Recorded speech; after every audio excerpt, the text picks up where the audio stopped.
and welcome back to the Project Manga Podcast, where we cover One Piece, My Hero Academia, Jujutsu Kaisen, Ayashimon, Sakamoto Days, and Mission Yozakura Family, week to week.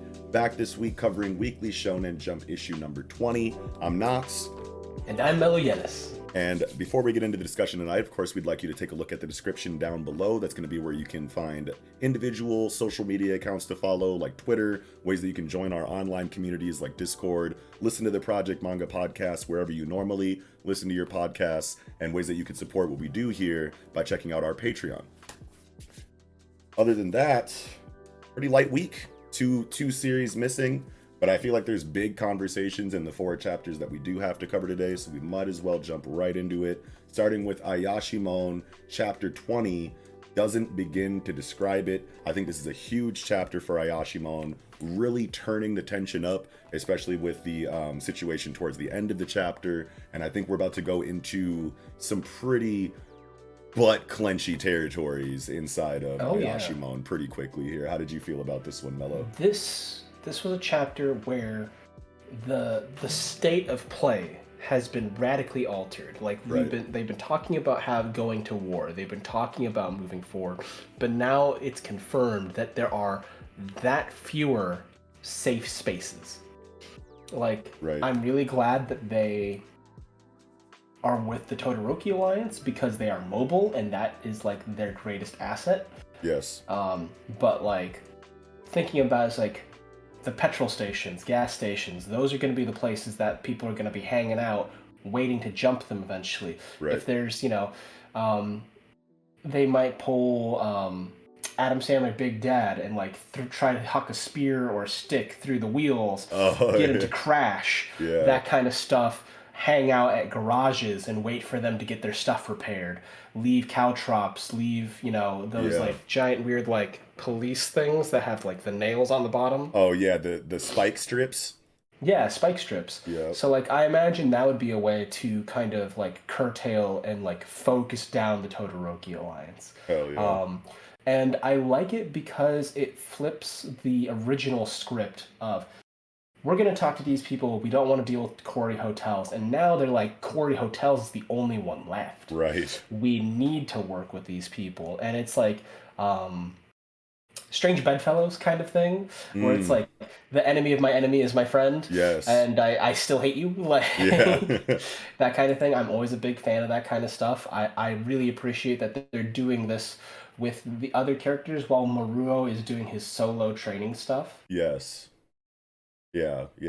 I like this chapter because of how much of a stage setter it felt like for like the next phase of the storytelling, right? The beginning of the chapter, we got Maruo still doing his chestnut training. We have Urara talking to Koton, reaffirming her motivations, the motivations of the group. This is what we're trying to do. We got to settle scores for, why he became my father's successor. We got to get revenge for Hashihime. He tried to kill me. Like just reiterating exactly what the focus of the group is, and then moving directly into, okay, let's do this reconnaissance mission over here. And what I liked about the chapter inside of this recon mission that they do is that it's set up in such a comedic kind of way. Obviously, you have Waku and Ten dressing up as women so that they can sneak around in Kabukicho, trying to talk to like the Beastars heads and see what's going on with them. So all of that was like lighthearted and funny at first. And then the farther you get into this conversation with Urara and Onamazu, the tone just gets darker and more tense as the conversation goes on, obviously, because we're seeing that this recon mission is going horribly wrong. You know what I mean? Like, and like what's crazy about it is that like when I'm going through it, I'm like, okay, they're dressing up, they're fooling the security guards, they're talking to this Onamazu lady, and she's none the wiser. And it seems like she's going to get all the information that she needs from this chick just because she played the part well, which would have been totally fine. But I got this vibe from Onamazu that she was like not fucking with them like from the beginning. She's offering all of this information about the way that things are going, You know what I mean? Why the Enma Syndicate is as big as it is. All of the really important information seems to be just given easily to Urara. And I was like, is that a little too easy? But then now I kind of like realize after the chapter is over, it's like, it doesn't matter if we give you this information because there's nowhere you can hide from Enma. Like, I can tell this information to It whoever I want. What feels are you going to do about it? It's fucking it Enma feels Syndicate. like a threat, Yeah, yeah, to be straight up. honest. Yeah. And the thing is, like, the Onamazu is like this catfish yokai, Mm-hmm. and they are known for like being able to like cause earthquakes. They sense small tremors that happen before earthquakes and are like they become more active. So like the idea that this is a time of social upheaval and that Yeah, the Onomatsu is now active, oh yeah, things are going down. right. Earthquakes are definitely happening. Movers, shakers, Yeah. everything's getting swept up in the chaos. And like the Onomazu is a yokai that prefers chaos. There's even stories of like them like swimming up waterfalls and like becoming dragons. But I was thinking about like the sensing tremors thing and Mm-hmm. like the Onamazu being almost a little bit like a polygraph and just like Oh, getting a good vibe, like test like is good at feeling at sussing out the vibes out of other people, and it's just like, right. yeah, you're up to some shady shit. How Yeah, about I threaten you and put you back in your place for wasting my time? right. Kind of vibes. Yeah. And that's how I felt off from them. Yeah, it's hard, man. Like it's a crazy situation when something that is like started out as comedic, a light job, quick work, let's just get in there, get some information, get out. We're not trying to do anything too crazy. Like if this was like a big plan, you know, you're expecting when you have your big raid plan or your big war plan and you go Hmm. into it and you have all of the fucking, I's dotted and T's crossed, you're expecting something to go horribly wrong anyway, no matter how prepared the protagonists are for going into a big situation. So, like, the expectations are all there for that. But this was supposed to be something that was going to be really quick, get in there, get information, and get out. And even this kind of situation goes horribly wrong. You know what I mean? Like Yeah. not you can't even do recon in this area without losing members of your crew or like the Enma Syndicate as a threat and as an enemy just like skyrocketed the tension inside of Ayashimon because this was started off like I said so funny and it seemed so easy, Hmm. and they kind of caught them with their pants down because they didn't have a whole lot of information about what the new state of the world was before this recon mission. If they did have any more information than they had, they probably would have been a lot more cautious than this. You know what I Oh mean? yeah. But this is just like right place, right time, stars aligned. You guys thought it was going to be this, but the state of the situation is actually much graver than you thought, and you're paying for it in a recon mission because it's Yeah. that serious. It's really shows the glaring weakness of a group like the Todoroki Alliance because they have actively distanced themselves from the politics of this new Enma Syndicate and like Kabuki-cho as a whole, and Yeah, they're literally like, what do? We hang out with each other and we ride all day, and we don't have roots and we don't have, you know, yada yada yada yada, and yeah, that bit them in the ass. right. The part that I really liked, besides the fact that like Tenko makes a convincing girl and Waku is hilarious, Yes. hilarious incognito. Yeah. And like um, it's funny to me because like between Ten, who is like more passing, Waku was more invested in the role. Yeah, And straight that up. to me is the funniest part. Yeah. And like their whole thing is about like spinning or flipping things. And so they're just like they flip the switch. This is my character. This is who I am. These are my motivations. Let's go. Yeah, Like yeah, and that helps to make Waku that much more likable of a character in such a short amount of time before you mhm. kill him by the end of the chapter. Because when Tragic. it's so tragic, so sad, I didn't think that I would care that much about Waku, but this chapter, and I mean, like, there was like, he grew on me by the end of the little, like, Hmm. fight, the little skirmish that they had a couple chapters ago. And I was like, maybe this Waku dude isn't so bad. And then this chapter is like, oh wait, no, I love Waku actually, and then it's just take him away from you at the peak of your newfound interest for the character, and it's just like, holy shit, Kaku Hmm. Yuji, okay. And I love the way you put it, how Ten is more passing, but Waku is more invested in the role because like it's not enough to just try to make your voice higher. You know what I mean? Which I'm assuming that he probably is trying to do. But on top of I that, mean, he didn't do it very well. yeah, Like, they still commented about how he still totally sounds like an old man, but I can still see him in the anime like adaptation, like if this ever gets one. I could still see him like high, you know, giving himself a higher voice that still Mhm. sounds like an old man, but it's not just him giving himself a higher pitched voice if he even is, but it's also he's changing the way that he talks too to sound like a ditzy, you He know, really bimbo. tried. Yeah, he He really like really leaned tried. into that shit. So I was like, okay, Waku, you're fucking hilarious. And then boom, Waku dead. And not just randomly either. He saw that shit was going south, got a fucking thing on his pager. Who knows if he actually got paged by Oh, he someone. faked that Yeah, I'm shit. pretty sure he He faked it and was totally just had like, that prepped. yeah, my like the gears probably turned, the light bulb went off. Oh no, my people are in trouble. Whoops, got a page. My boyfriend's gonna kill me. We need to get the fuck up out of here. Goes and drops him back off at Katone. I got to go back in and get our boys. You know what I'm saying? And I was like, okay, go Waku down for the squad. You know what I'm saying? These three random, you know, Todoroki, you know, team guys that Yeah. like we don't even Team one. have, yeah, team one. We don't even have names for these motherfuckers. And Waku was like, no, I'm going to go get my people back. So they give you some comedy related to Waku, make you fall in love with that. Then they show you how loyal he is and how much of a G he is, even for little low level foot soldiers. And you're like, okay, I'm really fucking with this Todoroki alliance dynamic and message and mission. You know what I mean? Like I'm more invested now in this team. And then boom, you take them away, and it's like, oh no! Like at the peak of that interest, you kill the character, and it's like, what a decision to make there, and a great Genuine one.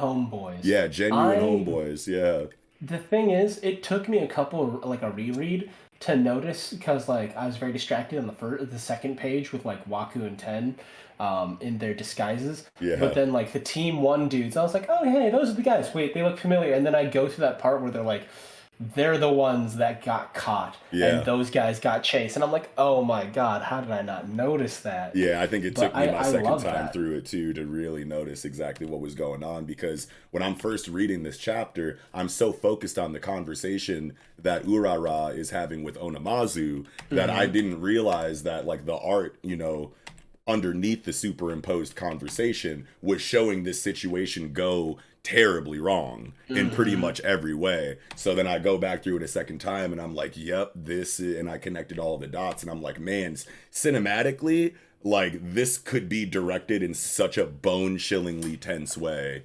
I would love to, I really hope this gets an anime Me because too, like dude. I love I it. love I love gangster movies. Hmm. I love stuff. I like westerns. Yeah. And there's magic to that kind of stuff that have that kind of like things like the Godfather scene where he's like baptizing his like son and Yeah. then everyone else is wiping out the competition and stuff. And I Yes. was like, that's great juxtaposition. I love that. Right. Like there's Um, something so like Scorsese about having a conversation with a figurehead of a gang as they give you information that's increasingly more tense and more like you don't know what you're getting yourself into, little girl type vibes, mhm. while showing a montage of all of your people getting apprehended that you came here with.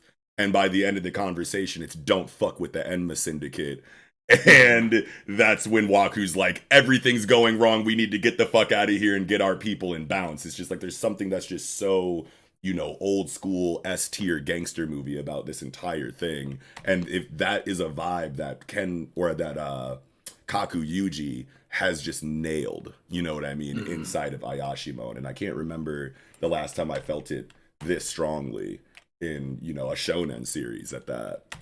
It's extremely wholesome, and I feel like the strength of a cast is not the number of faces or the number of powers brought into play, but the dynamic expressed between that cast. You Right. can have a small cast and have a killer dynamic. You can have a massive cast and still have a good, vibrant, multifaceted dynamics.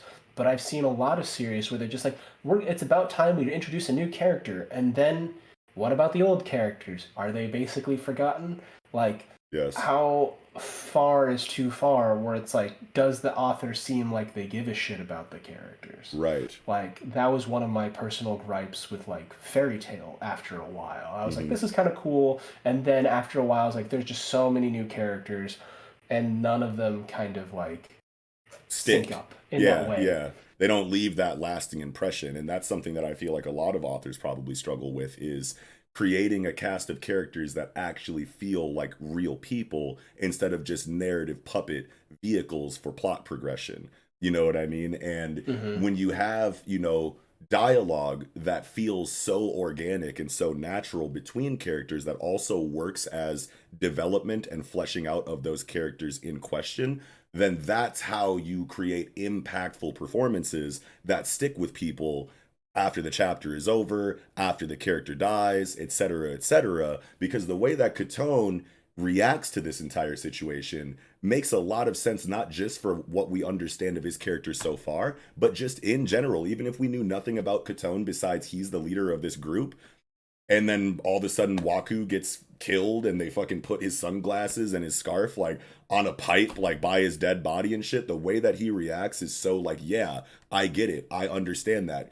Go raise the entire city to the ground for your homeboy. And then you have his right hand, the guy that I've been calling Draken basically the entire time because I fucking His forget name his is name. Oboro, I believe. But yeah, you have him who's like the voice of reason, like, bro, I know that this shit's got you hot, but we gotta think here. We gotta, do this, this, that, and this to make sure that we don't overextend and get our whole outfit smoked. You know what I mean? Like we have to, we have to be rational about this, even though this is a very fucked up situation that you have all of the reason to be upset about. We have to move properly in response to this. We have to see what's up with Corey Hotels. And then right away, he's like, wait a minute, there's someone over there and it's a Corey Hotels person. And at first I was like, this is a little bit convenient, but it's not though, because it's like if Todoroki Alliance is getting this information about how there's nowhere to run, the Enma Syndicate is absorbing everything in its path and making it an ally, and Corey Hotels isn't a part of that, they're probably getting the same information the Todoroki Alliance is getting right now and are going out of their way to contact They've been looking for them this entire exactly time. like it makes sense that they would be actively seeking out the Todoroki Alliance themselves because they're like, holy shit, we're running out of people to team up with.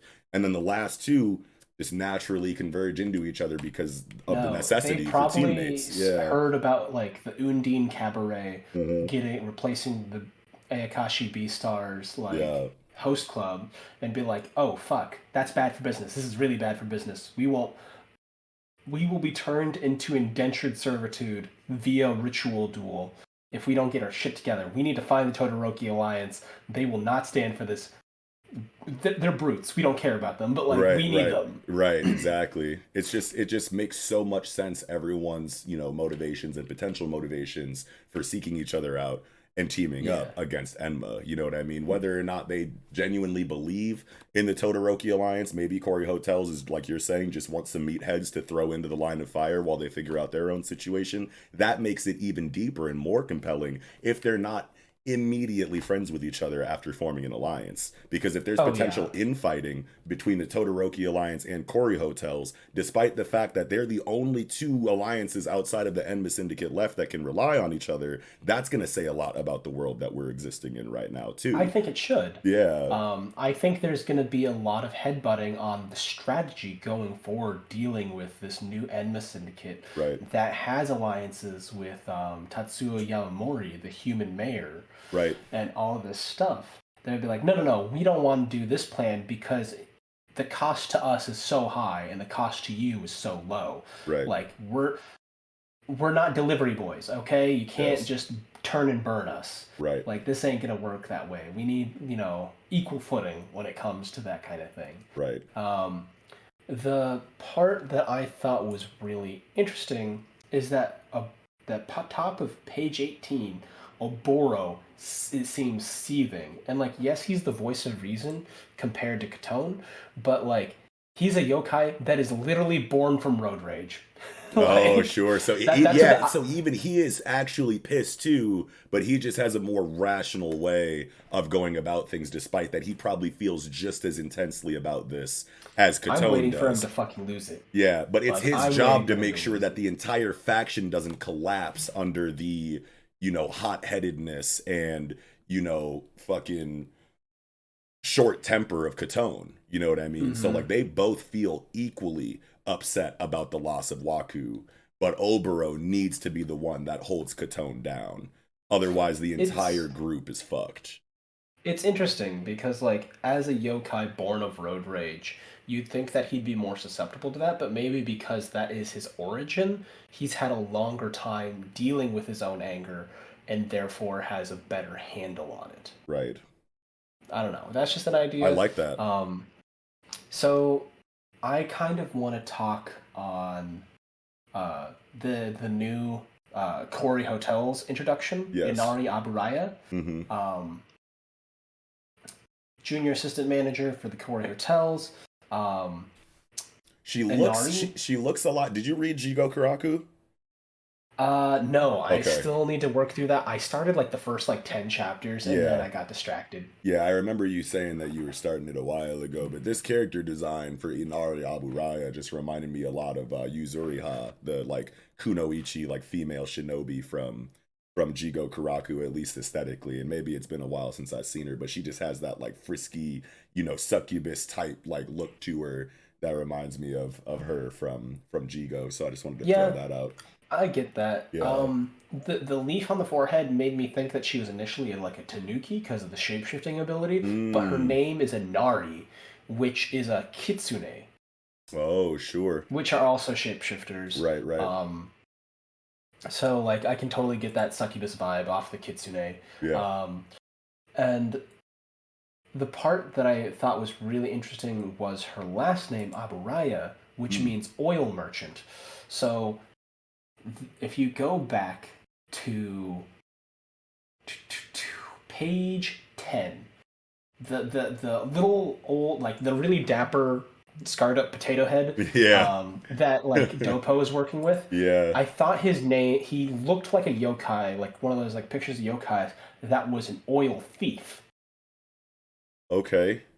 So I think that he's gonna get a little more spotlight when dealing with the Corey hotels, Yeah, yeah, I just like because that. of the theme within the yokai. Because like Yeah. stealing oil was basically like stealing someone's electricity back then. Right, They were right. just like, you know, you use it for heating, you use it for everything, you use it for staying warm, cooking your food, light, everything. Yeah. Stealing oil was a huge crime, and they blamed it on yokai and like harshly Mm. punished human perpetrators. Yeah, that Of, feels good because if this dude's an oil thief and old girl from Corey Hotel's last name translates to oil merchant, then we got, some potential yeah. I totally see yeah, what you're saying. I I want like to that. see that. Also, Aburaya is the name of the bathhouse from Spirited Away, Studio Oh, Ghibli. wow. So we're gonna get that gangster bathhouse scene Yeah, that you've been potentially. talking about. Potentially, Yeah, yeah. I'm hoping. I'm Yeah. hoping. Hell Um, yeah. but yeah, that's something that I'm looking forward to a lot. Yeah, man. Just off just off word association. Yeah. Yeah, that's cool. And like, Yuji Kaku seems to be doing a lot with naming conventions in this Mm. series. You know what I mean? You've been doing hella research week to week about a lot of names for characters in general, names of yokai and whatnot. So there's definitely like a planned method to the naming conventions that could be foreshadowing for like later narrative events, which is really cool to analyze from week to week with you. So I'm ready to see the fruit of that. But the only really like okay, so the only thing that felt weird to me in this chapter, I might as well just get it out here. So the Yeah. beginning of this chapter, he says, "Let's leave Maruo to the old man until he learns to grab those chestnuts." So is this like back in time? Is this conversation happening before the end of the last chapter? Because at the last Yes. chapter, okay, it is okay. I It was gonna has to say it be. has to because by the end of the last chapter, he had the chestnuts figured out. He was like, "Here are your This is a chestnuts, old man." co-current chapter, Okay, yeah, yeah, time-wise, is right. what I'm viewing. Okay, Because by the time he gets a thing, he finishes the chapter without the shirt and yeah, also in different outfit. yeah, So, yeah. because he had the jogging suit and stuff. Okay. Um, It was just weird because like usually like flashbacks or going back in time is usually indicated by black gutters in manga, especially like you know shonen manga. I want to say maybe it's everywhere. Maybe it's just like an all around manga thing. But like usually they don't skimp on that. They're like they like stick to that. You know what I mean? I want to say. yeah, I think they they're Kakuyuji is like Uchikaku, yeah, Hmm. is treating it less like a flashback and being like, here's one panel that's dedicated to like set the scene of where we can expect this to be happening, and then all this goes down. Yeah, for sure. I'm glad that I brought that up because I was just like, no way in hell this man is still learning to grab those chestnuts after the end of last chapter where he flexes on the old man like, here's your chestnuts, brother. I was like, oh shit, okay, here we go, it's time. And then I start this chapter like, wait a minute, we're still on the chestnuts. So like it makes sense if it, is like you said, where that chapter happened on, one part of the timeline, and then this chapter starts before the end of that last chapter, just to like reiterate certain or give us, information for the specific moment in time that wasn't able to be given in the last chapter. Yeah. Yeah. The only thing I want to touch on left Yeah. is the mayor's name, Tatsuo Yamamori. What's up with that? Tatsuo translates to like male dragon, and Oh, Yamamori means like guardian mountain. So like even his name feels prestigious. yeah. And then it makes me wonder like once that's dealt with, if there's a dragon, is there a tiger? Like that is Ooh. a common theme, like almost tropic at this point. But it's like, it's enmeshed in the culture. Right. So I feel like that. And then I was like, who would be the tiger? And part of me is like a little easy, but like Moruo, because he has so many scars, they're almost like stripes. I like that. I like that a And lot. he's the only human. So like, And he's the only human. yeah. Okay. So whether that Tatsuo becomes more important as the series goes on or not, that remains to be seen. But it's just something to think about. Yeah, hell yeah. Since it's just been introduced. Yeah, that's a good thought to leave the convo off on for sure. Mm-hmm. That's all you had for Ayashimon this week? That's all there is, folks. Yeah, I think I'm good too. That'll do it for Ayashimon 20. All right, getting into Sakamoto Days, chapter 67, remote work. Oh boy, what a chapter. Oh man. Heavy action.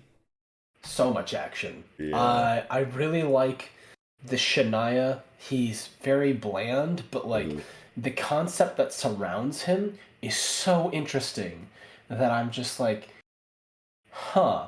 And it makes me wonder, because like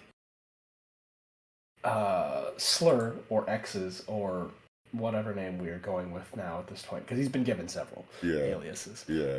I'm cool with Slur. We can make it Slur for the conversation. Slur Surgeon made that immortal guy that they fought in the lab, who was like a cyborg, like a hardcore cyborg, full of guns, full of machinery, all that stuff. Wait, why don't I remember that? It was when they went to the lab that Shin was raised and born. Oh, you're talking about the deer head dude. Yeah, the deer head guy. Okay. Yeah. He built a guy who was effectively wait, because I remember his face. Yeah. The deer head guy was the cyborg. Okay. Yeah, that's right. Yeah, because I was like, wait a minute. Yeah. They have this guy. They have cyborg technology. Is Shania like a barely living human being that is just a cyborg with like a few like physical parts to like to mask the presence of it being mostly machine? Oh. Like how much of Shania is actually like a living human being as opposed to a machine with organs? Yeah, that's what I was gonna say too, because it's like it's a completely different situation if it's a cyborg made for virtual remote killing versus a literal person that was given to the deer head dude and like augmented in a way that allows for remote access. Like, you know what I mean? Is he a General Grievous? But like, how much sentience does Shania have? Yeah. Which to me is a terrifying concept. That's what I'm saying. Like, that's why it's so different. You know what I mean? If it's just a robot that was built for this, then whatever. But if it's a whole person that got their life and their consciousness jacked, like for this remote situation, then like that's two entirely different situations. It really emphasizes the evil that Yeah. Slur and his cohorts represent. Right. In the fact that they're like, yeah, you know, villain organization, everyone's an assassin, who really is in the right, Yeah. who has the right to, you know, deem others evil, but like, Yeah. you know, it's like, to me, autonomy is really important. Right. Like physical autonomy, mental autonomy, um, uh, whatever the fuck it was called that Britney Spears went through was just Oh absolutely man. fucked. Mm-hmm. The idea that I'm like all these like really weird laws in Texas that are just like, you know what, you can't have anything resembling an abortion, or it's this or this, or Mm-hmm. jail time. It's like even a miscarriage, those things happen all the time. It's like, Yeah. and it's like there's a culture in the States where we don't talk about that stuff, but like if you go to like China or you go to like Mexico or something and someone talks about like, oh, you had an abortion, that's so sad, and they're like, yeah, it's sad, but like it happens all the time. It's like Yeah. losing your favorite pair of shoes. It does happen. Like it just, not to equate the same thing like the Right. lightness of a life, but like Right. it Right. happens with about that level of frequency. You don't lose your shoes very often, but they do occasionally happen. Yeah. Yeah. Yeah, man. Um, like in like in D&D and stuff, I always believe that like enchantment magic. Like I personally don't do like magic that forces someone to do something I want them to do. Like suggestion, hypnosis, Yeah. the spell like friends where it forces them to be friendly with me. Mind control magic. I don't really play with that. Yeah. Yeah. Yeah. I feel I'll that. do spells like compelled duel because I'm like, well, I'm still involved. Right. But Right. like I don't want to do like mind control. I Yeah. always think that's it's a very Yeah. evil, very icky Yeah. concept. It just bothers me a lot. So Shania is like, okay, is this the sign that like how evil this group is, that Yeah. they reduced a man into a machine to scout out talent? Yeah.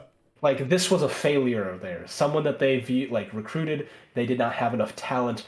They Yeah. were a failure, reduced to an object. Gaku is going to take control. Yeah, and it seems like Gaku is like kind of like taking like a, you know, survival of the fittest like approach to it. It's like if you can survive my onslaught, you're probably talented enough to kind of like join our ranks.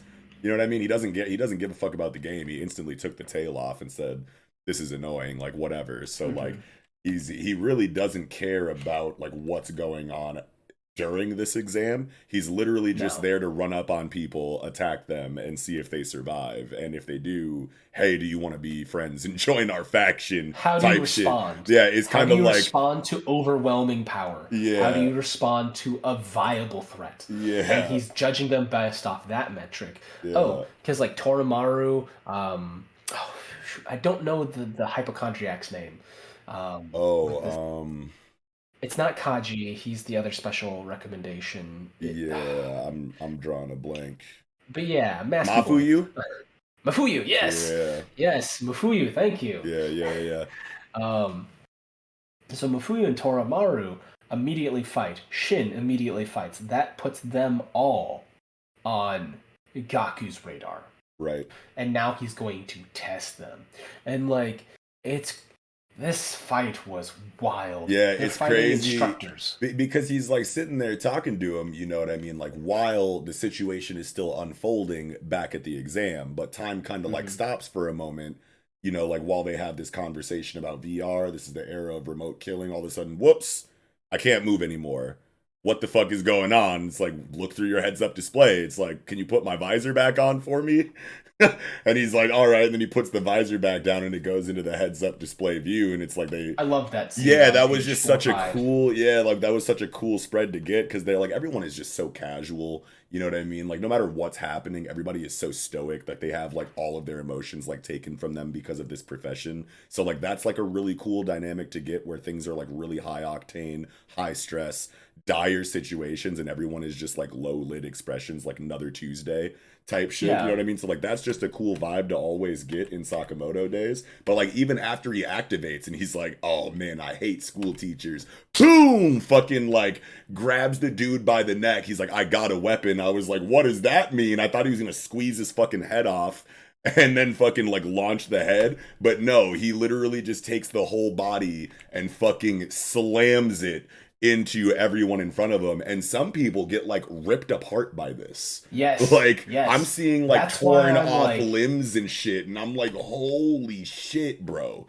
And then hmm dude's like, shoot him. You know what I mean? And then the sniper tries to hit him. He blocks him with the fucking body. And they're like, holy shit, this guy's all right. And all you turn the page and the head is already right. He doesn't even have time to notice it. He threw dude right into him. And then Buddy comes with like the rope with all the blades on it, tries to get hmm him. He fucking like blocks it, grabs him by the foot, starts swinging him around like a fucking That's a real chain. weapon now. Yeah, and then Skips just him like a rock. skips him like a rock across the fucking like ravine or whatever, slams into the shit, head explodes. I was like, oh my god.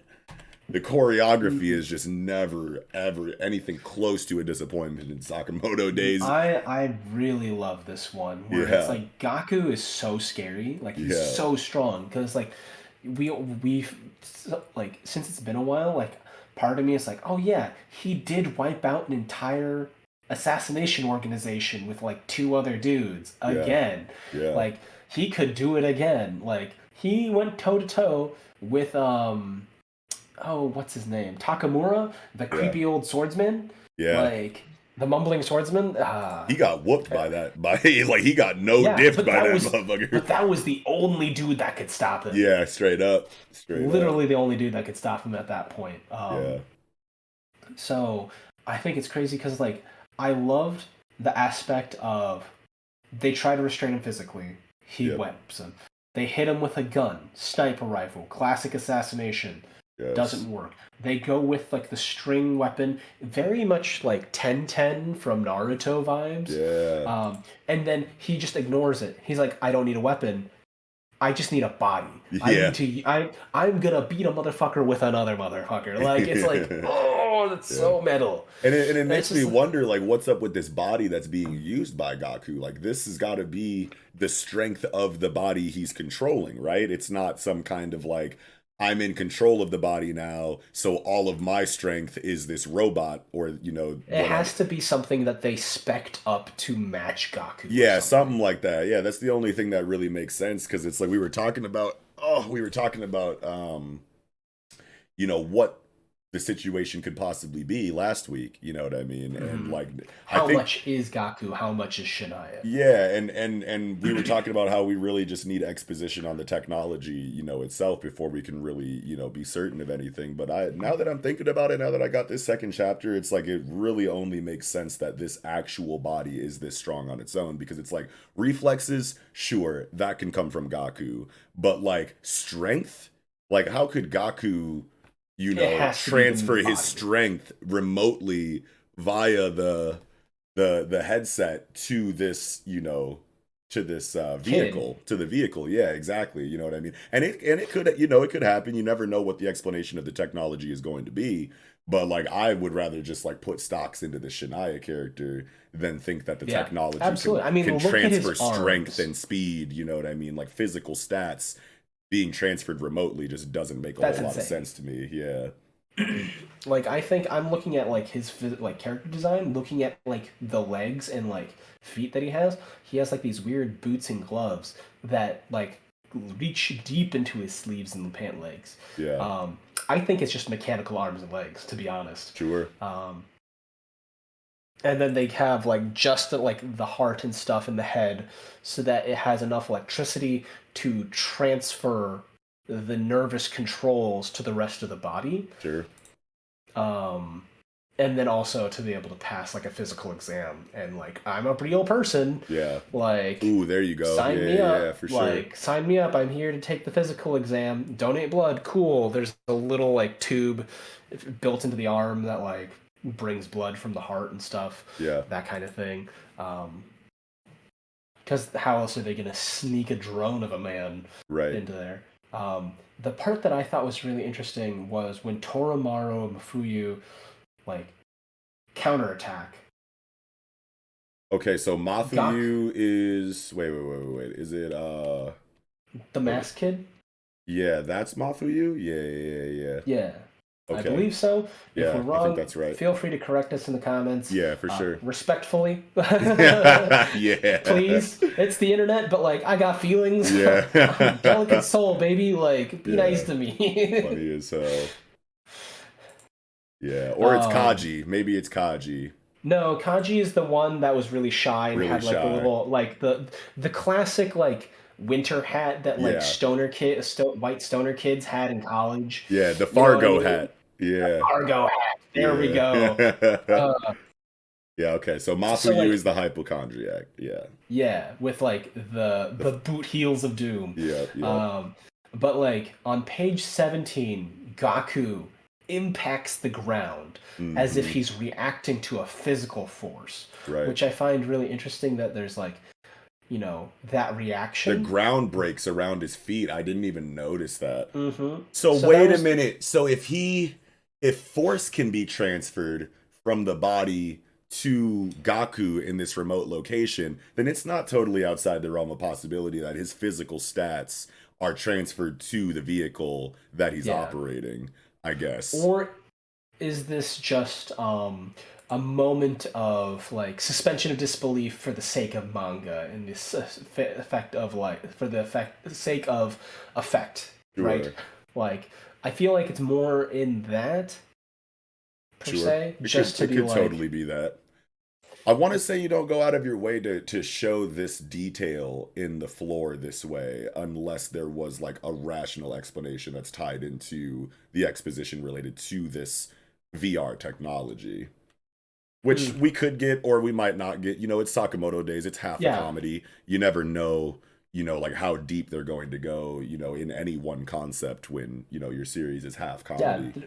But There's yeah. always a level of wacky physics. Mm-hmm. I mean, Mm-hmm. we've watched Sakamoto literally slim down and back again. Yeah, that's right. That's right. Like conservation of mass means nothing here. Yeah, yeah. Your physics hold no sway here today, sir. Yeah, Your yeah, laws mean nothing to me. yeah.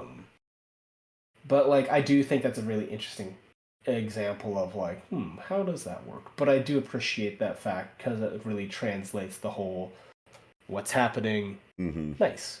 Yeah. Like, Gaku's not even worried. He's just like, good for them. Yeah. He ain't sweating it.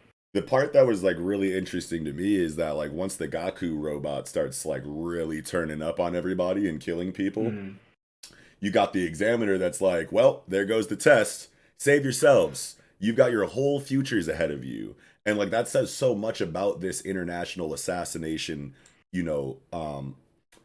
faction, alliance, whatever, like the term is for it, you know what I mean? Like that these people who, make a living off of killing others, which makes you assume that they don't really value other lives to a great deal, to go out of their way and sacrifice themselves for the sake of the next generation, the next, upcoming greenhorns. You know what I mean? Like, it's just cool. Like, it adds depth to the situation, and it's like a really cool contrast. That's like, hey, how can you kill multiple people a day, but like are so adamant as like a school teacher would be about protecting, the young upstarts underneath you. You know what I mean? And like that was just like really cool to get that there because it kind of like challenges, your outlook on assassination, which I'm sure was the intent of, of the creator to introduce dynamics like these. And then you turn the page and everyone's like, all right, shit, let's get out of here. And he's like, nah, I'll catch up with y'all. If I can't step up and fight now, then I'll never see a future where I'll get stronger.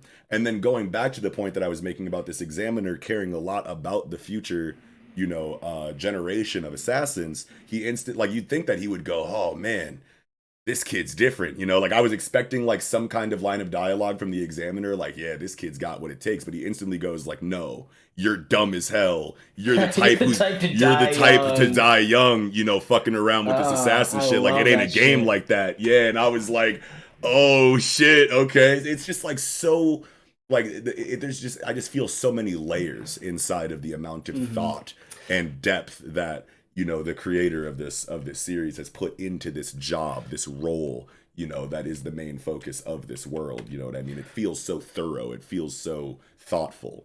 You know what I mean? I do like that particular examiner. Like, he's just like, you got your whole lives ahead of you.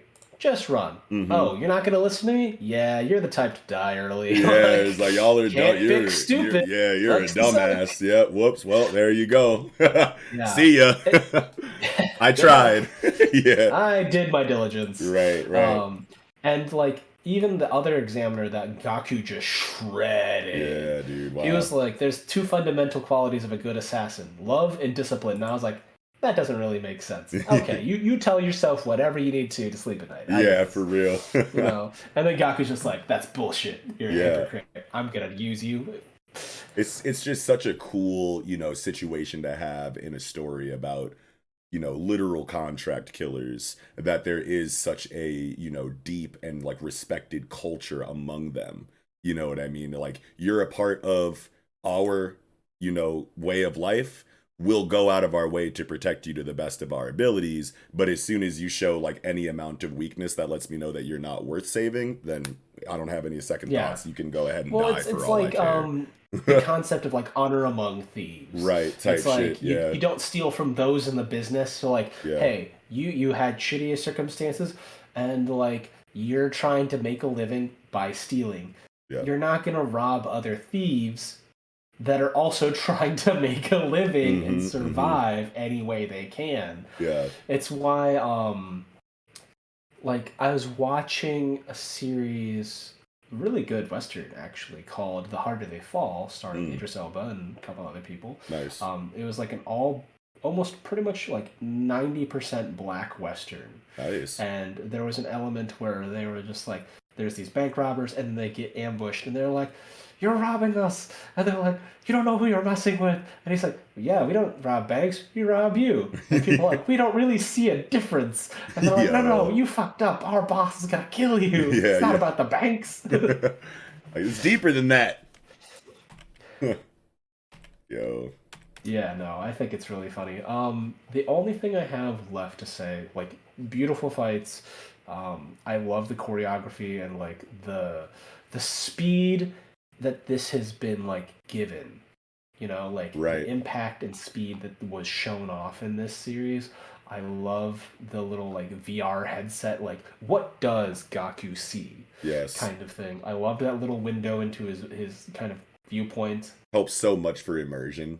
You know what I'm saying? Like to get just like first person views of things. Yeah. Yeah. Also, like the whole Shania eating a sandwich, invisible sandwich, because Gaku's eating. Yeah. And I was like, that's cool. Okay. So he truly is a puppet in the absolute sense of the word. Yeah, that was really cool. It's those little details like that. The only thing I have to say beyond that is page 15, when Shin's like, "I'm gonna step up and die young." Toromaru responds. Yeah. And Mafuyu responds. So now I wonder what their... Like, we know a little bit about their personalities, but mostly on the side of how flawed they are. Yeah. But, like, I want to see how their personalities are good. Solid. Yeah. What redeemable qualities that they have now that they're putting their lives on the line for the sake of others instead of, just themselves to advance their position in this exam. Yeah. Is this the new generation's like big three kind of thing, like the beginning of the next generations of big three? Because they're talking about like, oh yeah, you got your whole lives ahead of you. Sakamoto was always viewed with these people, and so now like is Shin like on his way to being on the level? Yeah, they're like making this like is a the beginning new of order or whatever clique. the name of their faction is. I think is called the Order, right? Yeah. There's always going to be like in each generation there's always going to be those rising stars. Is this the beginning of the new rising stars of the assassination generation of that particular generation? I like that thought a lot, actually. And then the last thing that I had was on this last spread on 18 and 19. I don't remember, let me know if you do, but Toromaru's pupils are like crosses. Is that new, or did we get that? That's something that was kind of there before. Okay. Just not super detailed. Yeah. I'm about to just go back through 66. It wasn't always the focus, quick. but she did sometimes when she was like high energy. Yeah. I'm about to peep right now. Yeah, I do not. Oh, okay, no, you can on the page 9 of the last chapter. you can kind of see the crosses, but it's definitely like so low detail that you like Mhm. definitely probably miss it Yeah. up until this chapter. At least Yeah. I for sure did. It Yeah. seems to be a sign to me of heightened emotion. Okay. Okay.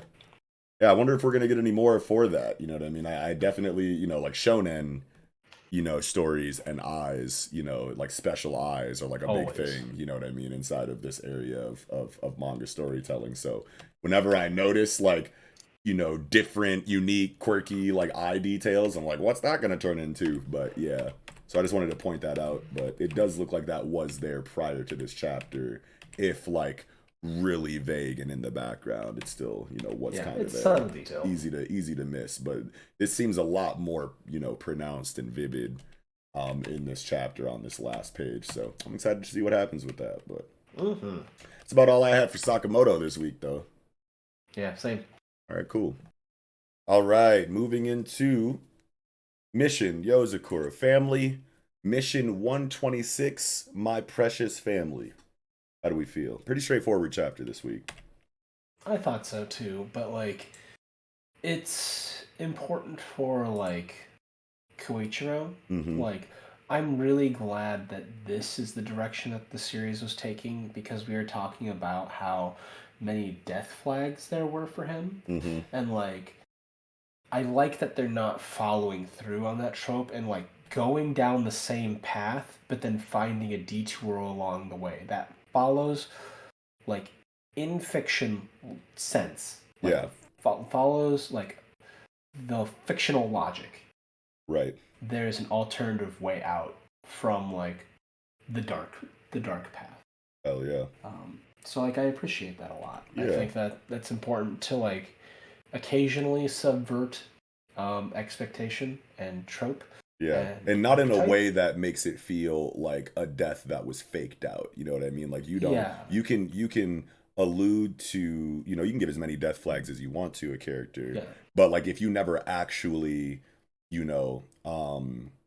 you never actually like hit the gas on that and follow through with it, you know what I mean? Like that's totally fine. You know what I mean? Like, ooh, we thought it was a death flag, but it actually wasn't. That's leaps and bounds better than making you think that this character is legitimately dead and then kind of giving a brutalized taking it back. Panel and then yoink psych. Right. Right. So I appreciate the direction as well. You know what I mean? I was pretty confident that Kyoichiro wasn't going to die, and who knows, he still could. You know what I mean? Like I like this stretch of storytelling definitely isn't over. I feel pretty confident that Kyoichiro will survive and that the entire family will be, together and totally fine by the end of the series. You know what I mean? So I don't think that the story can really end another way, at least not right now. Hichiji Kandaira can do, whatever, and it'll be, crazy, and we can talk about it when it happens. But I just get the vibe from Yozakura Family that it's the kind of story that will end with all of the family members intact. You know what I mean? That's just like, I feel strongly about that. I'm gonna feel that way until I get my mind blown by some death, if it ever happens. You know what I mean? So I like that about Yozakura Family because it's like, when I'm the most confident that characters will survive and then they're taken away, it like makes it that much more impactful. And it's a better situation than me going, okay, is a character going to die, thinking that they're going to die, and then it not happening. Not that it's like the biggest deal in the world that characters don't die when I'm expecting them to, but I just prefer the former situation a lot better. Well, yeah, because like these characters were emotionally invested in, and like we genuinely enjoy these characters. Like we don't want the people that we like to die. Right. Yeah, if I think it makes sense for a character to die and they don't, most of the time I'm going to be pretty bummed about it for one reason or another. Yeah. But if I'm positive a character is safe and then they die, that's always just like rarely a negative situation, I want to say. You know what I mean? Like that's always just like, holy shit, you really did that. So yeah, you committed. I was like, God damn. Right. So what? So on the idea of the ending of the series and like they all live. Watching like pages 4, 5, and 6 and 7, and how the Sakura are intermingling and redoing. What if there is like Tsubomi clan does this thing because like Koichiro was talking about how like it's more than just me. It's more Right. than Mutsumi. It's about the eradication of Yozakura. Period. Right. Eradicating all of them off the face of the earth. So like, is Tsubomi a nihilist that doesn't want immortality, but more just wants to end the existence of the Yozakura? Like a person that is like nihilistic in the sense that like our bloodline will always be abused and used and coveted and like scared for their lives or have to be vicious and fight all the time merely for the privilege of existing. Mm. I want to get rid of it all. That'd I be want to that. reset the slate. That's really interesting because I was going to bring up in this review, like I can't wait to see like what the true bottom line motivations are for Tsubomi. You know what I mean? Because like this whole situation is very crazy. We thought we knew what was going on at one point, then crazy subversions happen, and now we're going down a completely different route. And Yeah. I just want to see where it all stems from. Finally, you know what I mean? And your input right now about how the potential motivations for Tsubomi at the bottom line, that's just a really cool situation that I think I am now Because subscribed like to as far we as started the series with like Mitsumi getting kidnapped yeah, because people wanted the Yozakura ability and it's a coveted thing. So like that's it right. makes sense for Tsubomi to be like, I am tired of this greedy, covetous world. I Right. want to get rid of the thing that they are all striving for. I want to Yeah. get rid of it. And that'd be crazy if such a Um, malevolent force, you know what I mean, deep down underneath all the layers had a very, wholesome kind of I don't know a if wholesome is the realistic real word. reason. Yeah, but like just to find out that they're doing it for the sake of like establishing a sense of like just eradicating the idea that the Yozakura family is always going to be used and sought after to be used for their abilities, and wanting to just eradicate that and just like free the family from a lifestyle like that. Like that's fucked up because it means that everybody would have to die. Everyone's But like yeah, but like you dead. having like that idea at the root of your motivations, despite what crazy evil After ways effects that's gonna yeah, cause. and like whatever like shisty shitty things you have to do to accomplish that, just knowing that it comes back to that goal makes the situation like that much more, have that much more of a moral blur on it, you know what I mean? Because Yeah. it's like, hey, yeah, we don't like your methods here. I get the vision, I see your message, but you're totally trying to do like the right thing the wrong way. You know You're what I mean? trying to kill me. I can't agree Yeah, with it. I'm yeah, sorry. yeah, exactly. No matter what your intent is, your execution is fucked up. You know what I mean? And I Yeah. like motivations like that inside of antagonistic or villainous forces because it forces the reader to kind of challenge their outlook Yeah. on like what morality looks like in this series, or in any And series. I think that's really important.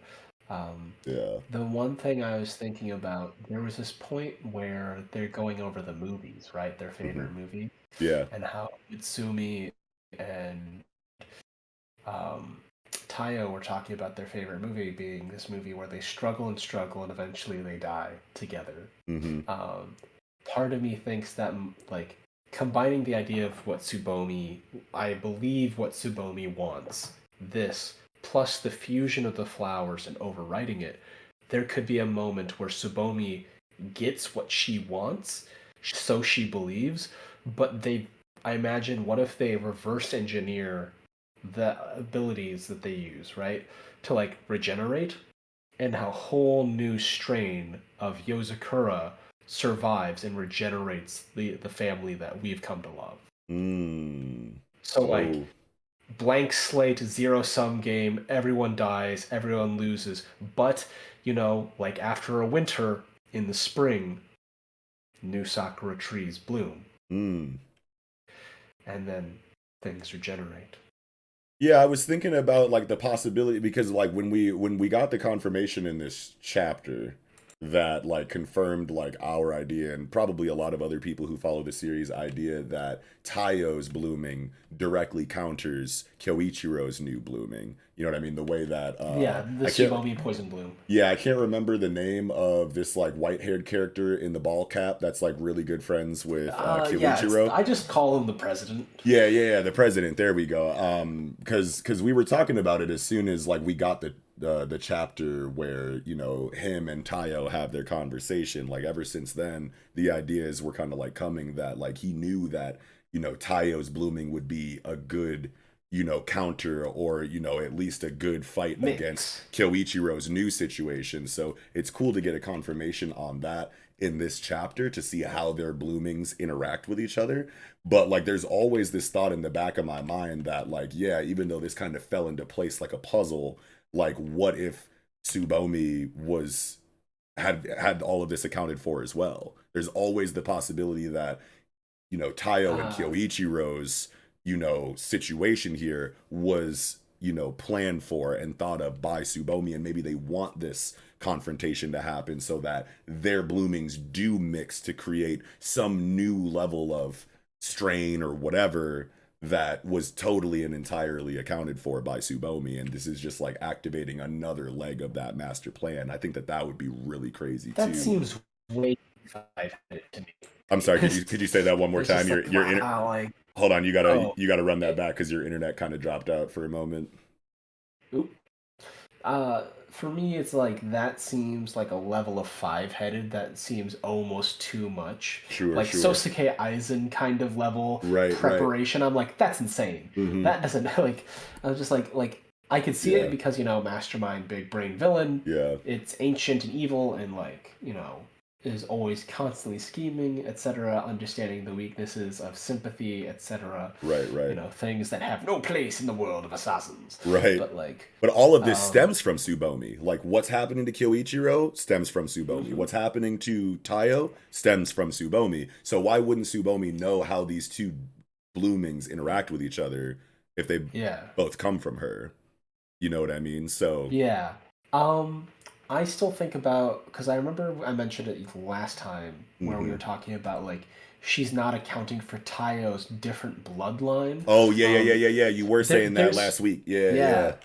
Did you ever read a series called American Vampire? No, it's I like didn't. A regular Western comic, but it was the idea that like old school vampires that are weak to wooden stakes and garlic and stuff, they were a strain. And then when vampirism crossed the United States, it created a new breed of vampire that was only weak to gold. Wow, that's the premise. I remember a couple of my people were reading that. Spoilers, sorry, guys. Last year or a couple of months ago. Oh no, whatever. I mean, who knows how old it is now at this point? But yeah, like, it's been out for a while. But like that was one of the core biological premises behind the story, and I quite liked it.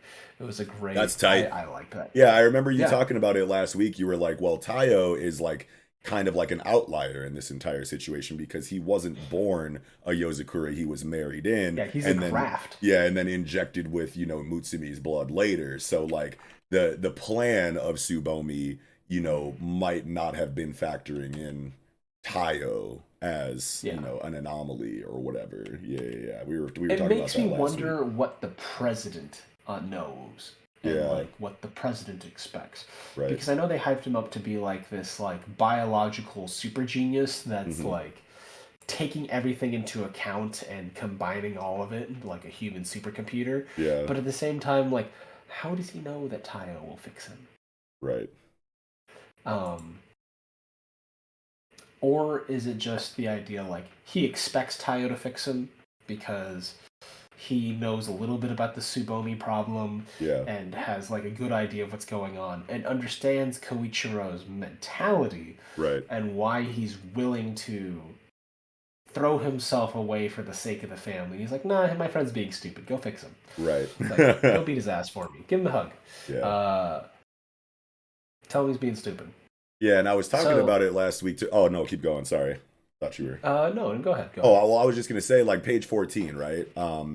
You know, Kyoichiro's inner monologue. If I disclose that to you, you all would probably try even harder to help me. Perhaps that power of yours might be able to heal me, but we don't know what's waiting for us. So, like, I got to this page and I'm like, okay, here is kind of the reasoning for why Kyoichiro didn't want to say anything to anyone, despite how ridiculously easy it would be to just deliver a line of dialogue to your family before you disappear into a cloud of smoke and run away. You can still run away, distance yourself from them, but just let them know what's going on, because there's there's literally no reason why you wouldn't, at least any reason that I could think of. So I thought that it was potentially Hitsuji Gondaira writing Kyoichiro out of character for the sake of plot progression. But this chapter, you know, kind of gives us more insight into, you know, Kyoichiro's reasoning for doing what he does. And it just confirms this is a flaw of his character. He's doing way more than he needs to and doing something dumb because he thinks it's what he needs to do at the time, because he's just like that big brother that puts the world on his back. And like, yeah, he's that dedicated for what he needs to do. Yeah, it's just him like thinking, you know, overthinking the situation and like making like poor decisions based on his new current situation that is like entirely new and fucked up. And, you know, like, oh my God, what do I do? Protect my family. Don't tell them shit. Just run away. If I tell them anything, they're going to try that much harder to come get me. Like, it all feels so much better now, you know, to me than it did before. You know what I mean? So I'm glad that I feel the way that I do now, and I'm sorry for doubting Hitsuji Gondaira for any moment. I actually think I'm glad that you touched on the same thing that I was kind of going towards, where it's his level of obsession and dedication to whatever he does, regardless of how annoying he is or how thick-headed he can be. Right. You know, it's like, you know, it's hard to tell an oldest sibling anything about anything, right? Of like, hey man, you're acting out of pocket, like, come on, right? But I think that his mentality is formed by the very thing that Tsubomi would try to get rid of, right? They are enmeshed in a culture of assassination. He is doing what he considers the logical thing, the proper thing that an assassin would do. I need to do damage control. I need to do damage mitigation. And that is why he's allowing himself to die. And so, like, that is exactly the kind of reason, like, lifestyle pushed on the children of the Yozakura family that I believe Tsubomi is trying to eradicate. But she's like, my family will, like, this family will never be happy in this thing. So I will literally get rid of the family. Right. And I'm just like, I can't agree with it, but like, I see where you're coming from. And that makes a compelling villain. No. Oh, you're talking about Tsubomi. Okay. Yeah. But like, also, like, I feel like Koichiro makes sense. His reasoning makes sense from the perspective of an assassination who is trained to be logical, efficient, and like decisive. You know, I'm kind of like on the opposite of that. I think it makes less sense, you know, for an assassin of that magnitude to not give important information to his team. You know what I mean? Like, even if you want to carry, I think it's more of like a eldest sibling, you know, taking on too much responsibility as the reason why he didn't communicate with them more. Because if it was just cold calculating assassin, even if he thought he was going to die, like, I can see him being like, yo, this is my situation. This is everything you guys need to know. I'm out of here. I'm dying. I'm crumbling to dust. But do everything you can with the situation to get back at Tsubomi or continue living or protect the bloodline, whatever. I think it makes more sense for him to give them all the information that they need if we're looking at it as like a cold, calculating assassin kind of thing. The only way it makes sense is if you consider Kyoichiro just overcompensating for what he feels are the weaknesses inside of himself and the family to take this entire burden on himself and not disclose anything to anyone for the reasoning that he obviously gave in this chapter. So taking everything onto himself is basically his Hamartia. Like, that is his fatal flaw as a person. I'm viewing like the whole damage mitigation as through the lens of like his assassin training, but like what drives that thinking is his fatal flaw of taking everything onto himself. Right. Even though he's viewing it all through the lens of what an assassin would think. Right. Yeah, no, that was well put. There we go. Yeah, I love that. Yeah. And the choreography in this exchange is so good, man. Like, it feels epic. From like 15 all the way to like, and there's even another spread before that where they really stance up, where Tayo's cutting on page 10 and 11, or Tayo's cutting up all the fucking strings and shit, and you know, and then Kyoichiro's got the steel spider, like, you know, whipped up, you know what I mean? Like, that's just such a good spread, 10 and 11. Like just the perspective on it is just like so dope. And then from like, yeah, from fucking 14 all the way to the end of Oh, the I loved chapter 14. is just so That was good. great. I really liked Koichiro's stance on page 9.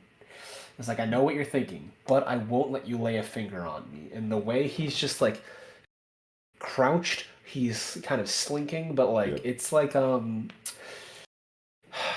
little cat-like in the Yeah. way that he's crouched up. He's like, I'm ready. Yeah. I'm loose. I'm relaxed, but Yeah. I'm ready. I'm giving you less surface area to interact with by crouching down, you know what I mean? And creating a lower center of gravity and just a smaller target for Tayo to put his hands on. And when you say that it's very cat-like defense, it reminds me of the way that Pito was protecting Komugi from Gon in the Chimera Ant arc. She almost took this exact same stance in defense mode when trying to Yeah. keep Komugi from Gon. So yeah, And you're it gives spitting. him the impression that he's ready to pounce, like Yes. jump forward, Right. that kind of thing. I love Yeah. that. Yeah, straight up.